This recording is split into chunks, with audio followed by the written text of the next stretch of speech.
సమూయేలు మొదటి గ్రంథం 20వ అధ్యాయం. ఒక రాజుకి చిర్రు పుట్టింది. ఏ ఊరు రాజు? సిరియా రాజు. ఎవరి మీద?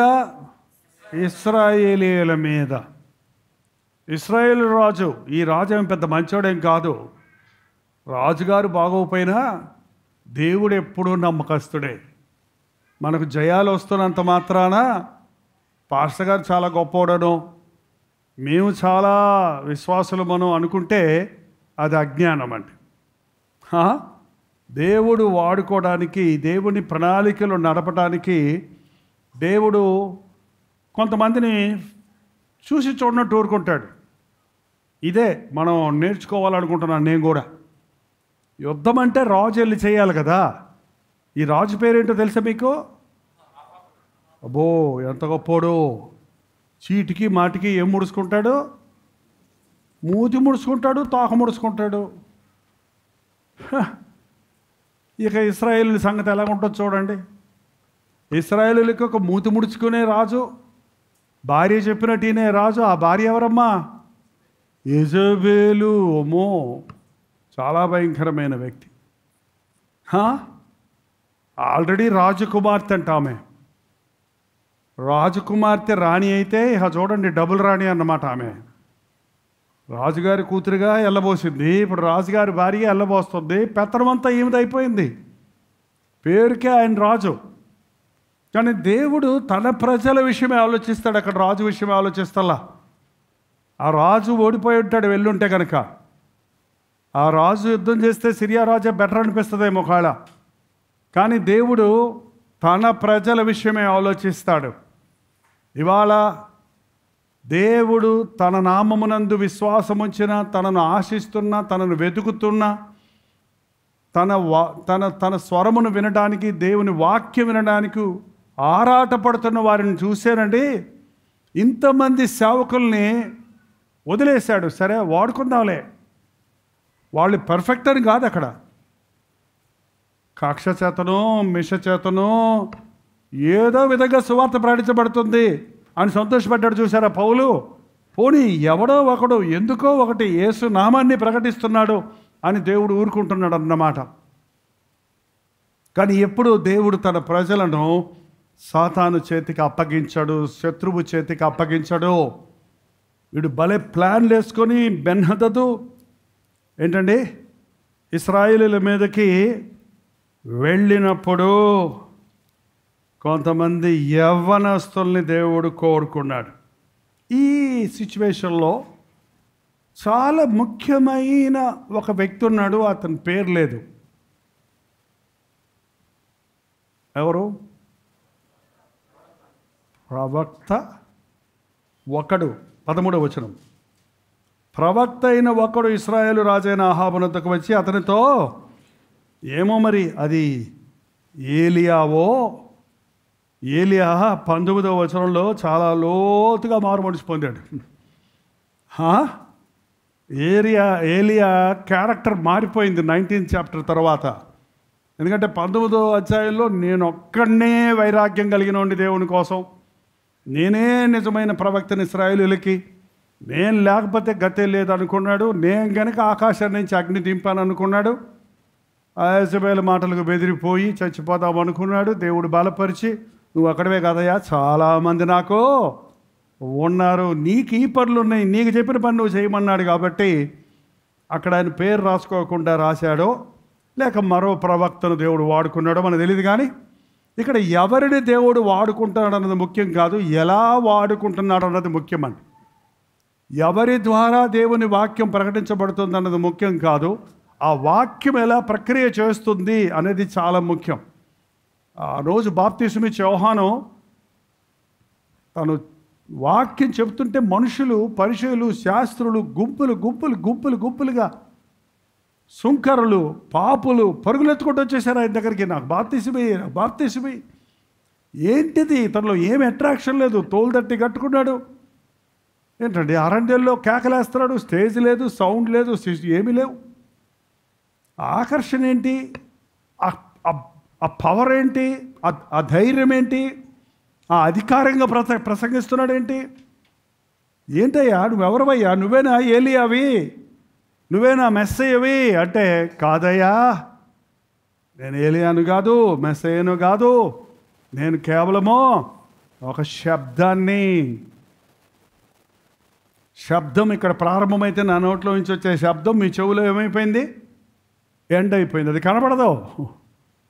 నేను అంతే, ఆయన హెచ్చవలసి ఉన్నది, నేను తగ్గవలసి ఉన్నది. నా వెనుక వచ్చేవాడు నాకంటే గొప్పవాడు, ఆయన చేతిలో ఉన్నది అని చెప్పాలి. చూడండి, అలాగా ఈ దైవజనుడు దేవుడు చెప్పిన మాటను తీసుకెళ్ళి ఆ రాజుకు చెప్పాడు. ఏమని చెప్పాడు చూడండి, 14వ వచనం. ఎవరి చేత జరుగునని ఆహాబు అడుగగా, రాజ్యాధిపతులలో ఉన్న యవ్వనుల చేత జరుగునని. ఓహోహోహోహో, నాట్ సీనియర్స్ కాదు, ఆరిదేరిన ప్రవీణులైన వాళ్ళు కాదు, మేజర్స్ కాదు. ఏంటంటే ఒక యుద్ధానికి పెద్ద పోరు ఉందంటే గొప్ప సైన్యాన్ని పంపిస్తారు. ట్రైనింగ్కి వచ్చిన యవనస్తులు పంపిస్తారా? యవనస్తుల అనుభవాలు ఎక్కువ ఉంటాయా, లేకపోతే 50 ఏళ్ల సర్వీసు 70 ఏళ్ళ సేవ చేసే నాలాంటి అనుభవాలు ఎక్కువ ఉంటాయా? చెప్పండి. ఆరిదేరిపోయిన అనుభవం అది కాదు ఇక్కడ దేవుడికి కావాల్సింది. యవ్వనస్తులు నాకు కావాలంటున్నాడండి దేవుడు. సైతాన్ కూడా అదే పాట పాడుతుందండి, యవ్వనస్తులు నాకు కావాలంటే.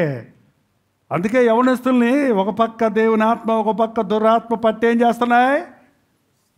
ఒక పక్క పాట ఉండేది, ఎటువైపు నీ చేత భలే బాగుంది, అన్ని పాత పాటలు మానేశారు.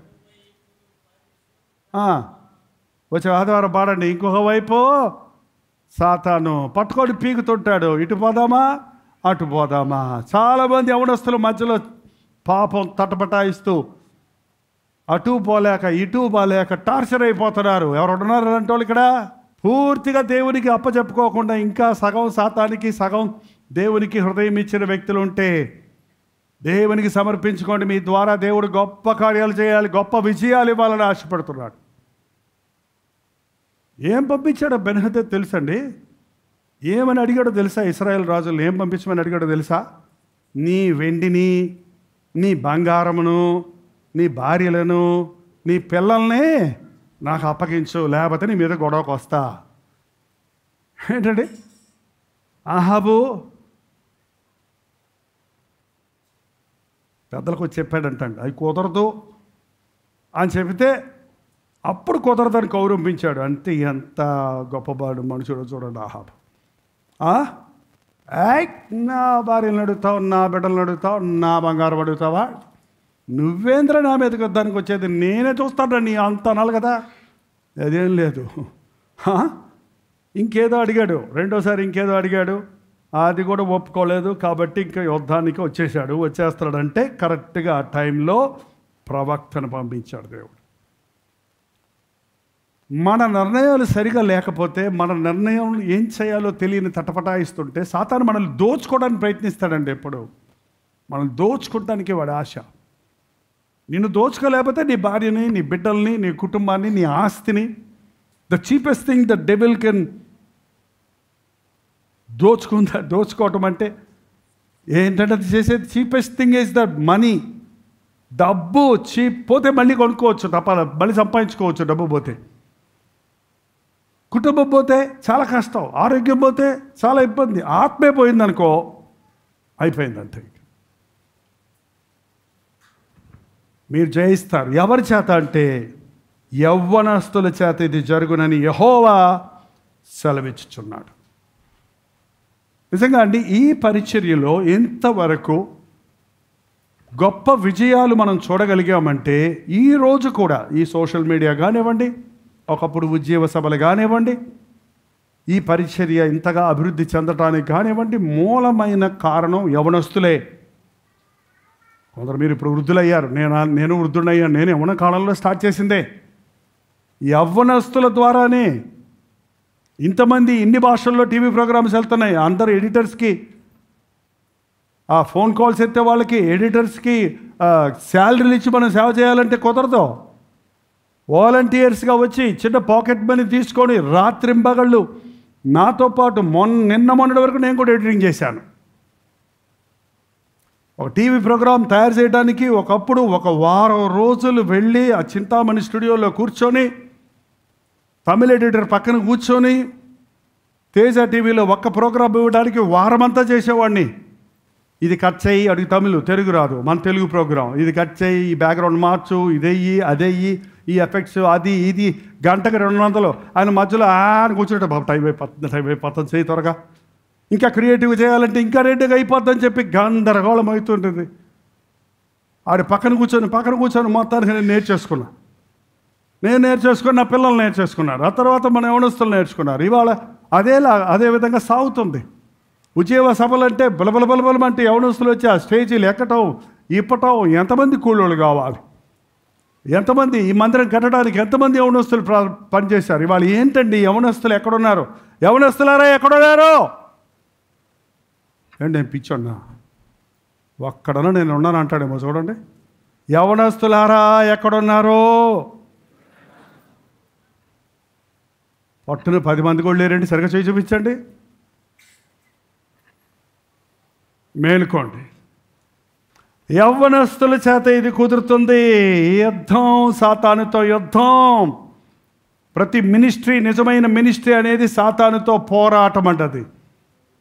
దేవుని వాక్యం వాయుమండల అధిపతులతో వాయుమండలంలో నుంచి శాటిలైట్స్ ద్వారా వెళ్తుందంటే, కేబుల్ నెట్వర్క్స్ ద్వారా వెళ్తుందంటే గాలిలో నుంచి వెళ్తుంది. దురాత్మలు పోరాడుతుంటాయి. ఫస్ట్ టెలివిజన్ మినిస్ట్రీ స్టార్ట్ చేసినప్పుడు ఎన్ని రకాలుగా నన్ను శోధించాడో సాతాను తెలుసా? ఎలాగ ఫుల్ స్టాప్ పెట్టడానికి ప్రయత్నించాడో తెలుసా? ప్రార్థన పోరాటం ఆగకుండా సాగడానికి ఈరోజు వరకు కృప చూపిస్తున్నాడు. యవ్వనస్తుల చేత జరగను. యవ్వనస్తులు మేలుకుంటే యూత్ మీటింగ్లో దేవుడు గొప్ప కార్యం చేయాలని ఆశపడుతున్నాను. ఇంకొక దేవుడు కోరుకున్న యవ్వనస్తులు ఒక టీం తయారవ్వాలి. దేశం 4 మూలలకు వెళ్ళి తెగించి అపవాది చేతుల్లో నలిగిపోతున్న వారిని విడిపించాలి. సాతాను కార్యాలను లయపరచాలి. యుద్ధము యెహోవాదే. చదవండి, తర్వాత చదవండి. యెహోవా సెలవిచ్చినాడని చెప్పాను, యుద్ధమునకు ఎవరు ఆరంభము చేయవలనని రాజును అడగగా అతడు నీవే. అమ్మో నాకు భయమే. పిచ్చోడు రాజుగారు అడగటం ఏంటి? యుద్ధం ఎవరు ప్రారంభించాలని అడగటం ఏంటి? అంటే యెజబెల్తోటి ప్రారంభించండి, అమ్మగారు రిబ్బన్ కట్ చేస్తారా? ఏంటో మరి చేత కాదు. ఇవాళ ఏంటో నాకు అర్థం కావట్లేదండి. ఎవరి పని? పాస్టర్ గారి పని పాస్టర్ గారు చేయాలి, రాజు పని రాజు చేయాలి, మంత్రి పని మంత్రి చేయాలి, సైన్యాధిపతి పని సైన్యాధిపతి చేయాలి, సైన్యం పని సైన్యం చేయాలి. తారుమారు చేశారనుకోండి, సైన్యాధిపతి రాజయ్యి, రాజు సైన్యాధిపతి అయ్యి, మంత్రి ఏమో సైనికుడయ్యి, సైనికుడేమో మంత్రి అయ్యాడు అనుకోండి, ఇంకేమవుతుందండి? ఇంకా మంత్రి అంటే ఆలోచనలు ఇచ్చేవాడు, జాగ్రత్తగా ప్లాన్ చేసి చెప్పేవాడు, సలహాలు ఇచ్చేవాడు. అదే సెకండరీ అనుకున్నారా? మంత్రి అంటే సలహాదారుడుగా ఉండటం, ప్రార్థనాపరులుగా ఉండటం, పరిచరులో ఒక భాగం నువ్వే చెయ్యాలి. ఇక్కడ వేరే భాషల్లో ఇవ్వండి అని ఎవరో కామెంట్ పెడితే నేను ఏదో వ్యాఖ్యానం చేశాను కదా, ఇద్దామంటే కష్టం. మోకరించి ప్రార్థన చేస్తుంటే దేవుడు అంటున్నాడు, ఏంటయ్యా వేరే భాషల్లో ఇమ్మని ఎవరో నిన్ను రిక్వెస్ట్ చేస్తుంటే నీకు రాదా ప్రేరేపణ? వేరే భాషల్లో చెయ్యాలంటే మీరు సహాయం చేయండి అంటావా? ఎవరు చేయాలి? నువ్వే. మరి నేనే చేయాలంటే నాకు మంత్రి కావద్దు, నాకు యవనస్తులు కావద్దు, నేను ఒక్కటే చేస్తా? ఏ పనైనా సరే వన్ మ్యాన్ షో కాదండి క్రిస్టియన్ మినిస్ట్రీ. దేవుని సేవ అనేది ఒకటి చేసేది కాదు, ఇట్స్ ఎ గ్రూప్ టీమ్. చాలామందిని గుర్తించడం లేదు. ఏదైనా ఒకటి అద్భుతమైనది సాధించాలన్నప్పుడు దేవుడు ఒక లీడర్ని కోరుకుంటాడు, ఒక టీంని దేవుడు కోరుకుంటాడు, ఇద్దరిని సమభాగంలో దేవుడు వాడుకుంటాడు. నువ్వే అని చెప్పినప్పుడు వెంటనే అతడు రాజ్యాధిపతులలో ఉన్న వారిని లెక్క చూడగా 232 ఉండిరి. తర్వాత జనులు ఆయన ఇశ్రాయేలులందరినీ లెక్కింపగా 7,000 మంది ఉండిరి. మధ్యాహ్నము వీరు బయలుదేరి బెన్హదదును అతనికి సహకారులైన 32 రాజులను గుడారములో తాగి మత్తులై ఉండగా, ఎంతమంది రాజులు? 32 మంది రాజులు రాజ్యాధిపతులలో ఉన్న ఆ యవ్వనులను ముందుగా బయలుదేరినప్పుడు సంగతి తెలుసుకున్నటకై బెన్హదదు కొందరిని పంపెను. షోమ్రోను నుండి కొందరు వచ్చి ఉన్నారని బంటులు తెలియజేయగా, అతడు వారి సమాధానం వచ్చినందున యుద్ధము చేయవచ్చినను వారిని సజీవులుగా పట్టుకొని రండని ఆజ్ఞాపించను. రాజ్యాధిపతుల్లో ఉన్న ఆ యవ్వనస్తులు వారితో కూడా నున్న దండువారును ఆ పట్టణంలో నుండి బయలుదేరి ప్రతి వాడు తన్ను ఎదిరించిన వానిని చంపగా సిరియనులు పారిపోయిరి.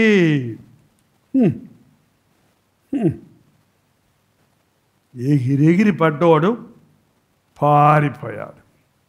22 వచ్చిన అప్పుడు ఆ ప్రవక్త ఇశ్రాయేలు రాజుల వద్దకు వచ్చి, నీవు బలము తెచ్చుకొనుము, నీవు చేయవలసిన దానిని కనిపెట్టి ఉండుము. 7 ఏడాది నాటికి సిరియను రాజు నీ మీదకు మరలా అయ్యింది. సంబరం అనుకునేవయ్యో, వచ్చిందిగా జయం, ఇక పడుకుందాం, ఇక ఇష్టం వచ్చినట్టు ఉందాం అనుకుంటున్నావేమో. జాగ్రత్త, 1 సంవత్సరంలో మళ్ళీ వస్తాడా రాజు. ఎప్పుడునండి జయం వచ్చినప్పుడు విర్రవేయకూడదు. జయం వచ్చినప్పుడు భయపడాలి. మనం గర్వించక భయపడనుంది వాక్యంలో. మనం ఒక విజయం వచ్చినప్పుడే ఆ విజయోత్సవంలోనే మనం కృతజ్ఞత పోగొట్టుకొని, విశ్వాసం పోగొట్టుకొని, జాగ్రత్త పడకుండా అజాగ్రత్తకు చోటిచ్చి పడిపోయేవారిగా ఉంటుంటామని. క్రైస్తవ యుద్ధం అనేది, విశ్వాసుల యుద్ధం అనేది ఒకరోజు అయిపోయింది అనటం, జీవితకాలం అంతా ఇంక నేను జయశీలుడిని అనటం కుదరదు. పోరాడాలి. పోరాటాలతో కూడిందే జీవితం. పోరాడి జయించాలి. ఇశ్రాయేలీయులు పోరాడుతూ స్వతంత్రించుకోవడానికి రాజ్యం వెంబడి రాజ్యం, జనాంగం వెంబడి జనాంగాన్ని స్వతంత్రించుకుంటే కానీ ఆ యొక్క వాగ్దాన భూమిలోనికి వారు అడుగుపెట్టలేకపోయారు. ఈరోజు కూడా అపవాది మనకు చెందవలసిన, మన దేవునికి చెందవలసిన వాటిని పట్టి పెట్టుకున్నాడు. వాడితో మనం పోరాడాలి. పోరాటానికి సిద్ధంగా ఉండాలి. మెలకువగా ఉండి ప్రార్థించండి అన్నాడు. అయితే సిరియా రాజు, ఏంద్రా మనం ఎట్టు ఓడిపోయాం, 32 మంది ఉంటివి, ఇంత పెద్ద సైన్యం, ఇంత పెద్ద సైన్యం, వాడు ఏంటి ఎవడస్తుల చేతిలో ఓడిపోయామేంటి మనం అంటే, ఎవడో చెప్పాడంట, కొండల మీద ఉండే దేవుడైనా కాబట్టి మనం ఓడిపోయాము, వాళ్ళని ఈసారి పల్లాల్లో, మైదానంలో అయితే జయించేస్తాము. కొండ మీద నుంచి యుద్ధం చేయడం సులభమా, కింద యుద్ధం చేయడం సులభమా? కిందమో వాళ్ళు ఉన్నారండి, వాళ్ళేమో కొండల మీద నుంచి డబాలు దిగారు, ఎటు వస్తాడో తెలియదు అప్పుడు కదా. సో మైదానంలో చేద్దామని వీళ్ళు ప్రిపేర్ అయ్యారు. ఎంతకాలం ప్రిపేర్ అయ్యారు? యుద్ధానికి సంవత్సరం పోగు చేసుకొని ప్రిపేర్ అయ్యి రెడీ అయ్యి, పల్లములో చేస్తే, మైదానంలో చేస్తే మనం ఓడించేస్తాము అని వచ్చాడు. ఇశ్రాయేల్ అందరూ వాళ్ళని చూసేటప్పటికి సీనియర్లంట ఆ మైదానంలో కప్పల్లాగా పరిచిపోయి ఉన్నారంటే ఏంటని ఏమంటే అక్కడ మాట చూడండి, కప్పబడి ఉండిరి. మొత్తం మనిషి పక్కన మనిషి అన్నంతో సైన్యం అంతా విస్తారమైన సైన్యంతో వచ్చేసారు. ఈసారి 1 year ప్రిపేర్ అయిపోయి. చిన్న పోరాటాలు పోరాడవచ్చు, పెద్ద పోరాటం పోరాడగలమా? పెద్ద చిన్న అనేది మనకి, దేవునికి సమస్తము సాధ్యమే. 28 వచ్చినప్పుడు దైవజనుడు ఒకడు వచ్చి ఇశ్రాయేల్ రాజుతో ఇట్లా, నేను యెహోవా సెలవిచ్చినదేమనగా, సిరియనులు యెహోవా కొండలకు దేవుడే గాని లోయలకు దేవుడి కాడని అనుకుందరు. అయితే నేను యెహోవానై ఉన్నానని మీరు తెలుసుకున్నట్లు ఈ గొప్ప సమూహం అంతటిని నీ చేతికి అప్పగించదను. వారు ఎదురుముఖములుగా 7 దినములు గుడారములు వేసుకుని ఉండిన తరువాత 7వ దినమందు యుద్ధమునకు కలిసి కొనగా ఇశ్రాయేలు వారు 1 దినమందే సిరియనుల కాల్బమును 1,00,000 మందిని హతము చేశారు. తక్కిన వారు అఫెకు పట్టణములోనికి పారిపోగా 1,00,000 మందిని సంవత్సరం అంతా సిద్ధపడ్డాడు. ఎన్ని రోజుల్లో అయిపోయింది యుద్ధం? ఏంటండి, 1 year ప్రిపేర్ అయి వాడు యుద్ధానికి వచ్చినప్పుడు 1 dayలో వాడు జయించాల్సింది, అంతే కదా. కానీ 1 dayలో వాడు పారిపోయారు. చచ్చిన వాళ్ళు చచ్చారు, 1,00,000 మందిని చంపారట. ఒకడేమో, మిగిలిన వాళ్ళేమో తక్కిన వారు పారిపోయారు. దేవుడు మన పక్షమునుండగా మనకు విరోధి ఎవరో? యవ్వనులు నడుంగొట్టుకోండి, యవ్వనులు దేవునికి అప్పగించుకోండి. యవ్వన కాలములో కాడి మోయట నరునికి మేలు. ప్రార్థన. పరిశుద్ధుడా, ప్రేమగల తండ్రి, నీ పాదాల చెంత మమ్మల్ని అప్పగించుకుంటున్నామయ్యా. దుష్టుడు నాయనా, మాలో ఉన్న వాటిని, మెరుగైన వాటిని, మాకిష్టమైన వాటిని, నీవిచ్చిన వాటిని ఎత్తుకుపోవడానికి కాళ్ళు దూతున్నాడయ్యా. మోసపరుచుతున్నాడయ్యా, బెదిరిస్తున్నాడయ్యా. నేను దేవుని సొత్తు, నా ఇంటిలో నేను ఏది వదిలిపెట్టను. నేను నా భార్య బిడ్డలతో మేము వెళ్ళి మా దేవుణ్ణి ఆరాధించుకోవాలి. మా సంపదలన్నీ మేము దేవునికి అర్పించుకోవాలి. ఒక డెక్కైనా విడిచిపెట్టనని ఆ రోజు మోషే చెప్పినట్లు, నేను నా సొత్తంతా నీదేనయ్యా. నా సంపాదన సాతాను కోసం వాడనయ్యా. నా బిడ్డలను సాతానికి అప్పగించనయ్యా. నేను నీ సొత్తేసయ్యా. నా మీద దుష్టుడు కన్ను వేశాడని గుర్తించినప్పుడు నిన్ను ఆశ్రయించడానికి సహాయం చేయయ్యా. నీ రెక్కల చోటున నాకు సురక్షిత ఉంది కదా. నీ రెక్కల చోటు నన్ను దాస్తానంటున్నావు కదా. నీకు దూరమైతే నేను సాతానుకు చేరువవుతానే. నీకు దూరమైతే నా పరిశుద్ధతను, నా రక్షణను, నా జీవితాన్నే పోగొట్టుకుంటానయ్యా.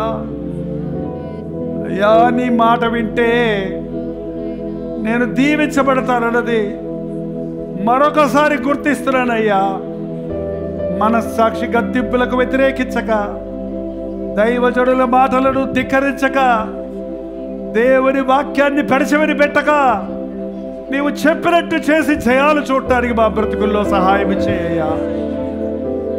మా బ్రతుకులు అన్నిటికంటే నాయన నీకు ప్రథమ స్థానం ఇవ్వడానికి సహాయం చేయ నాయన. మా కన్మాయన్నీ నీయేనయ్యా, నువ్విచ్చినయ్యా. ఇవి నువ్విచ్చిన అందం, నీవిచ్చిన బలం, నీవిచ్చిన ఐశ్వర్యం, నీవిచ్చిన సంతానం, నీవిచ్చినవే నీకే అప్పగిస్తున్నామయ్యా. నువ్వు భద్రపరచయ్యా. వాటిని చూసుకొని మేము విర్రవేక్క, వాటిని చూసుకొని మేము మోసపోక, వాటి వల్ల సాతాను చేతుల్లో చిక్కుకపోక, నేను నా బిడ్డలు యెహోవానే సేవించుదము అన్న మాట మా హృదయాలలో ఉండని అయ్యా. మేమేమి చేసినా నీ మహిమ కొరకే చేయడానికి సహాయం చేయి నాయన. ఇప్పటికే సాతాను చేతుల్లో చిక్కుకున్న యవనస్తులను నజరేయుడైన యేసుక్రీస్తు నామములో విడుదల చేయించున్నాము తండ్రి. దురభ్యాసాలకు బానిసలైన వారిని, యవ్వనేచ్ఛలకు గురై తమ జీవితాలను పాడు చేసుకుంటున్న వారిని, దేవునికి దుఃఖము కలిగజేసే బ్రతుకులు బ్రతుకుతున్న వారిని ఈ రాత్రి నువ్వు దర్శించునైనా. వారు ఎక్కడోనే ఈ రాత్రి దర్శించును ఆయన. నీ సొత్తైన వారు నాయన బజార్లో ఉన్నా, ఇళ్లల్లో ఉన్నా, ఎక్కడ తిరుగుతున్నా ఈ అర్ధరాత్రి వేళ నీ కృప వారిని వెంటాడి పట్టుకొడినట్లుగా మా విజ్ఞాపనలకు జవాబు దయచేయ్యా. నీవిచ్చిన దోచుకుపోవాలని సాతాను ఎన్నో ప్రయత్నాలు చేస్తున్నాడని మేము గుర్తించడానికి సహాయం చేయి. ఇప్పటికే మా సంతోషాన్ని, మా సమాధానాన్ని దోచుకున్నాడే. మా సకల ఆశీర్వాదాలు దోచుకున్నాడే. ఈ రాత్రి మేము పోగొట్టుకున్నవన్నీ మాకు తిరిగి ఇవ్వయ్యా. నువ్వు చెప్పినట్టు సాతాను మీద పోరాడుతున్నామయ్యా. కత్తులు కటారాలతో కాదు, మోకాళ్ళ మీద పోరాడుతున్నామయ్యా. ప్రార్థనలో పోరాడుతున్నామయ్యా. మేము ప్రార్థిస్తుండగానే సాతాను కట్ల నిడిచి విడుదల దయచేయము తండ్రి. ఊడిపోయిన శత్రువును తరిమి తరిమి కొట్టినట్లుగా పరిశుద్ధాత్మ శక్తిని మాకు దయచేయ్యా. ప్రార్థనాత్మను మాకు దయచేయను ఆయన. విశ్వాసమును మాకు దయచేయి ప్రభు. సమర్పణ మాకు దయచేయను ఆయన. ఎంతగా మమ్మల్ని హెచ్చించిన యేసయ్యా, మేము ఎంతటి వారిమి. అంతవరకు నీ కోసం జీవించడానికి, నీ ప్రణాళికలన్నీ మా బ్రతుకుల్లో నెరవేరడానికి సహాయం చేయమని యేసుక్రీస్తు నామములో అడుగుచున్నాము తండ్రి. మన తండ్రి అయిన దేవుని యొక్క ప్రేమయు, కుమారుడైన క్రీస్తు యొక్క కృపయు, ఆదరణకర్త అయిన పరిశుద్ధాత్మ యొక్క సహవాసమును కూడి వచ్చిన మనందరికీ, జూమ్లో లైవ్లో ఏకీభవిస్తున్న మీకందరికీ ఇప్పుడును సదాకాలమును తోడై ఉండను గాక. ఆమేన్, ఆమేన్, ఆమేన్. సమస్యల్లో ఉన్నారా? సమాధానం లేని స్థితిలో ఉన్నారా? ఆదరణ లేని స్థితిలో ఉన్నారా? వ్యాధులతో సతమతమవుతున్నారా? కోర్టు కేసుల్లో చిక్కుని ఉన్నారా? అనవసరమైన నిందలు భరించలేక ఆత్మహత్య చేసుకుందాం అనుకుంటున్నారా? కృంగిన స్థితిలో ఉన్నారా? తీరని వ్యాధిలో ఉన్నారా? ఆర్థిక ఇబ్బందుల్లో ఉన్నారా? యేసుక్రీస్తు మిమ్మల్ని ప్రేమిస్తున్నాడు. మిమ్మల్ని దీవించాలని, మిమ్మల్ని ఆశీర్వదించాలని, విడిపించాలని ఆశిస్తున్నాడని నమ్మండి. ఆయన మన అవసరతలన్నీ తీర్చడం కోసమే తన రక్తాన్ని మన కొరకు చిందించాడు. ఆయన నామంలో పాప క్షమాపణ ఉన్నది. ఆయన రక్తము ద్వారా మనకు శుద్ధీకరణ ఉన్నది. ఈరోజే యేసుక్రీస్తునందు విశ్వాసం ఉంచి ప్రార్థించండి. మీ సమస్యలన్నిటి నుంచి ఆయన విడిపించడానికి సమర్థుడని విశ్వసించండి. మీ పక్షంలో మేము ప్రార్థించాలని ఆశిస్తే మీ పేరు, చిరునామా వివరాలతో పాటు మీ ప్రార్థనా అవసరాలు మాకు తెలియచేయండి. మీ పక్షంలో విజ్ఞాపన చేయడానికి మేము ఎప్పుడు సిద్ధంగా ఉన్నాం. ఈ కింద పట్టినటువంటి ఫోన్ నెంబర్లకు మీరు కాల్ చేసి చెప్పొచ్చు, లేక వాట్సాప్ మెసేజ్ పంపించవచ్చు. వాటిని పరిశీలించి ప్రభు సన్నిధిలో మీకోసం విజ్ఞాపన చేస్తున్నాం.